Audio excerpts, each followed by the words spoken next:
আমরা জুলজিতে পড়বো reproductive health মানে জননগত স্বাস্থ্য। এবার অনেকেরই এরকম ধারণা থাকে জননগত স্বাস্থ্য বা রিপ্রোডাক্টিভ হেলথ বলতে একমাত্র জননাঙ্গগত স্বাস্থ্যকেই বোঝায়। ব্যাপারটা সেরকম নয়। ব্যাপারটা হচ্ছে, হ্যাঁ এটা তো অবশ্যই যে তোর জননাঙ্গগত স্বাস্থ্য ঠিক আছে কিনা, মানে হচ্ছে তুই রিপ্রোডিউস করার জন্য হচ্ছে সেক্সুয়ালি ঠিক আছিস কিনা এটাকে বোঝায়। ইমোশনালি, সোশ্যাল, বিহেভিয়ার, এই সমস্ত জিনিসগুলো এর মধ্যে আছে। এবার এগুলো বলতে কী বোঝায়, ধর তুই মানে লোকসমাজে দাঁড়িয়ে সেক্স রিলেটেড কথা বলতে বা ওই ধরনের কথা শুনতে, ওই ধরনের বিষয়ে আলোচনা করতে তুই মানে স্বাভাবিক কিনা, মানে ওই তুই লজ্জা পাচ্ছিস, তারপরে তোর একটু অস্বস্তি লাগছে, একটু কেমন কেমন লাগছে, এগুলো হওয়া যাবে না। ওই সেক্সুয়াল টক তোর কাছে স্বাভাবিক হতে হবে। তাহলে যদি স্বাভাবিক হয় তাহলে তুই সোশ্যালি মানে রিপ্রোডাক্টিভ হেলথের যে সোশ্যাল অ্যাঙ্গেলটা আছে তুই সেদিক থেকেও হেলদি। তোকে emotionally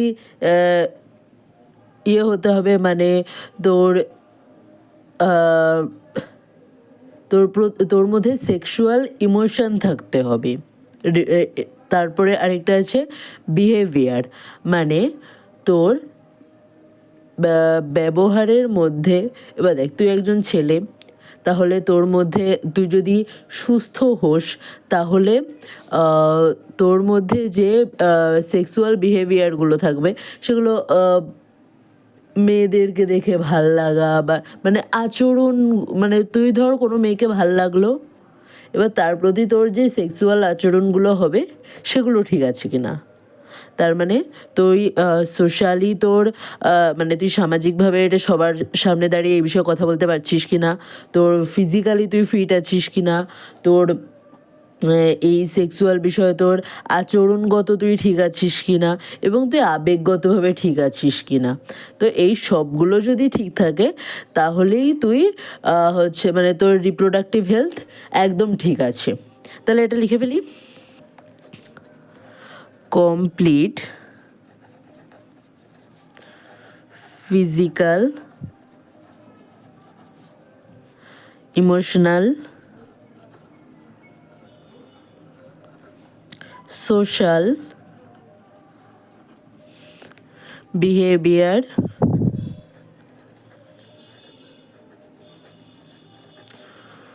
well-being in all aspects of reproduction। এতক্ষণ ধরে যা যা বললাম তাই সব কিছু এক লাইনের মধ্যেই শেষ।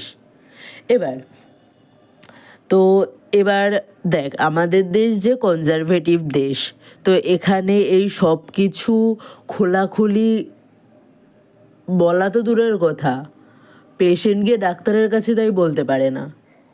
এবং হচ্ছে আমাদের দেশে এই ধরনের প্রচুর সমস্যা আছে, তো আমি সেগুলো এক এক করে লিখছি, ঠিক আছে। একটা হেডিং দিয়ে নিই, রিপ্রোডাক্টিভ হেলথ মানে আমাদের জননগত স্বাস্থ্য এবং এই সংক্রান্ত যত প্রবলেম আছে আমাদের সমাজে, এবং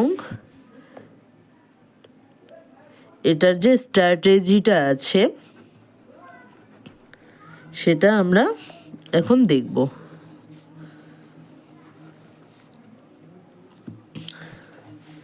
এবার দেখ, আমাদের দেশ মানে ভারত পৃথিবীর সেই দেশগুলোর মধ্যে পড়ে যারা সর্বপ্রথম মানে সেই দেশের তালিকার মধ্যে পড়ে যারা সর্বপ্রথম এই রিপ্রোডাক্টিভ হেলথের বিষয়ে অ্যাওয়ার্ড হয়েছিল, তো সেটাই লিখব।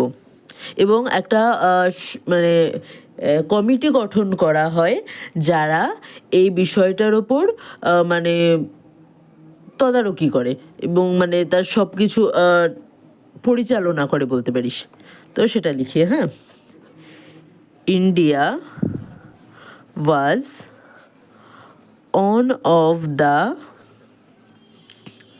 first country to implement family planning. এবং এটা কবে হয়? এটা 1951 সালে হয়।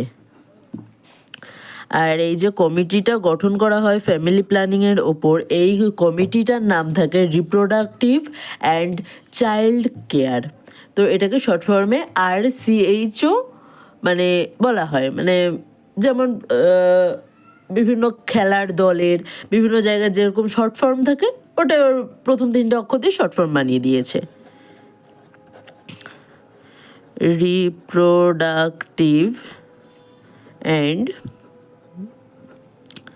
চাইল্ড হেলথ কেয়ার,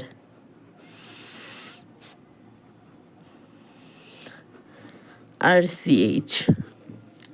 আচ্ছা, আরও এবার মানুষকে অ্যাওয়ার করার মাধ্যম যেগুলো আছে তার মধ্যে একটা হচ্ছে মিডিয়া। মানে এখন ধর সোশ্যাল মিডিয়া এসছে, এবার 1951 সালে সোশ্যাল মিডিয়া তো দূরের কথা, মানুষের কাছে এরকম টিভিও ছিল না। মানুষের সংবাদ পাওয়ার একমাত্র মাধ্যম বা মিডিয়া ছিল তোর সংবাদপত্র, রেডিও, তারপরে হচ্ছে তোর মানে চিঠি, যদিও চিঠির মাধ্যমে যদিও এ ধরনের জিনিসগুলো হয়তো হতো না। তারপরে বিভিন্ন তোর যাত্রা বা এই ধরনের বিষয়গুলো, পথনাটক, এইসবের মাধ্যমে বিভিন্ন অ্যাওয়ারনেস বাড়ানো হতো। তো রাইজিং অ্যাওয়ারনেস থ্রু মিডিয়া, মানে মিডিয়া মানে কী কী বললাম? সংবাদপত্র, তারপরে হচ্ছে রেডিও, এই ধরনের এগুলোই। টিভি যার যার ঘরে ছিল তারা দেখতো হয়তো। এবার আরও কী কী করা হয় মানে এই সময়, যে হচ্ছে যে তোর বাচ্চার যে গ্রোথ এবং তাদের রিপ্রোডাক্টিভ অর্গানের যে ডেভেলপমেন্ট, এই বিষয়ে তো সবার সেরকম নলেজ বা কিছু ছিল না। তো এই ধরনের বিষয়েও নলেজ দেওয়া হয় তখন। তাহলে কি হবে এটা? Knowledge about growth and development of reproductive organs। আচ্ছা, এবার ওই সময় অনেক বাচ্চা জন্মানোর সময় মারা যেত, তারপরে তোর মাও মারা যেত। তো তারপর অনেক কমপ্লিকেশান হতো ওই টাইম সময়, মানে ওই দীর্ঘকাল, মানে হিউজ টাইম। এখন তো তার সব কিছু উন্নত, তো ওই সেই সমস্ত প্রবলেমের সলিউশনও দেওয়া হতো। মানে সলিউশন তো হবে না, মানে দেখা যাচ্ছে তথ্য দেওয়া হতো এই বিষয়ে যে তোমরা এই করতে পারো। তো সেটাই information about birth related topic.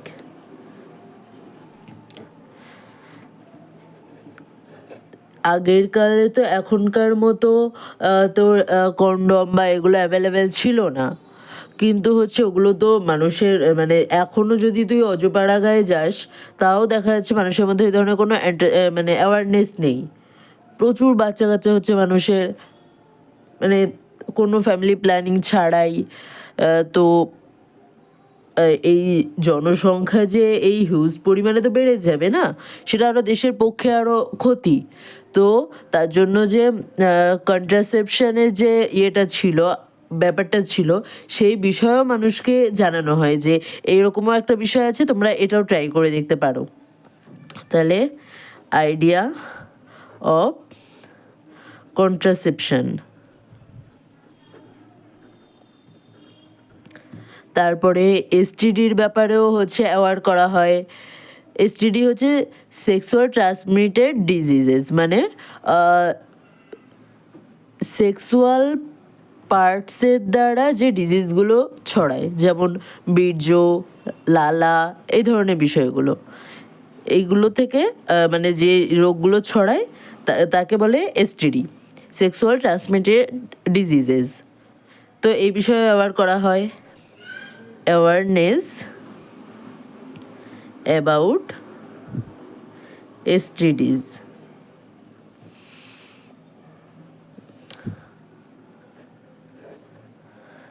এবার আমাদের সমাজে প্রচুর সেক্সুয়াল অ্যাবিউজ এবং সেক্স রিলেটেড ক্রাইম হয়, তো এই বিষয়েও সতর্ক করা হয় এবং জানানো হয়। তারপরে এটা করা হয় যে এরকম সিচুয়েশানে সে কী করতে পারে, তার কী করণীয়, তো এটাও একটা পদক্ষেপ নেওয়া হয়। Sexual abuse and sex related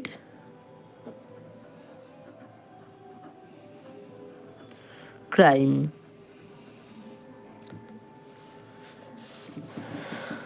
তারপরে আগের কালে তো সেরকম, আগেই বলেছি যে ওরকম বাচ্চা কাচ্চা জন্মানোর সময় অত বেশি অ্যাওয়ারনেস ছিল না যে কি করতে হবে বা কি করলে ভালো হবে, এ ধরনের কিছু ছিল না। তো এই বাচ্চা জন্মানোর পরে এবং মানে পরবর্তী মুহূর্ত এবং বাচ্চাকে কিভাবে পরিচর্যার সাথে বড় করতে হবে, এই বিষয়েও জ্ঞান দেওয়া হয়। তো পোস্ট পার্টাম ম্যাটারনাল। পোস্ট মানে পরে, মানে বা পরবর্তী, পার্টাম মানে মানে মানে পার্টাম ম্যাটারনাল মানে যে মায়ের থেকে বাচ্চা জন্মেছে, অ্যান্ড চাইল্ড কেয়ার।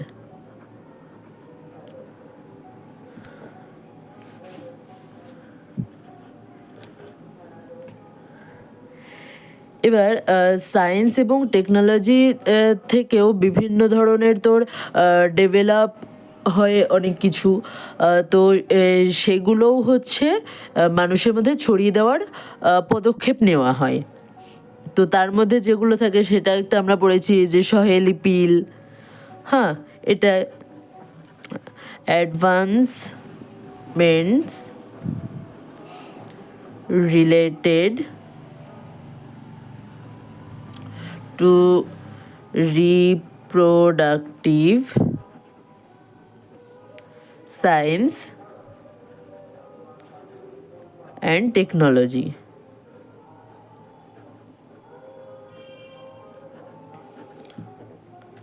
আচ্ছা, এটার একটা হচ্ছে উদাহরণ হচ্ছে সহেলি পিল। সহেলি পিল এটা ডেভেলপ করা হয় লখনৌয়ের একটা গবেষণাগারে। সিডিআরআই, আমার এখন নাম মানে সিডিআরআই এর ফুল ফর্মটা মনে আসছে না, পরে আরও অনেক জায়গায় আছে, সেখানে লিখে দেবো। হ্যাঁ, ডেভেলপড বাই সিডিআরআই। এটা কোথায় অবস্থিত? এটা লখনৌতে, LUCKNOW।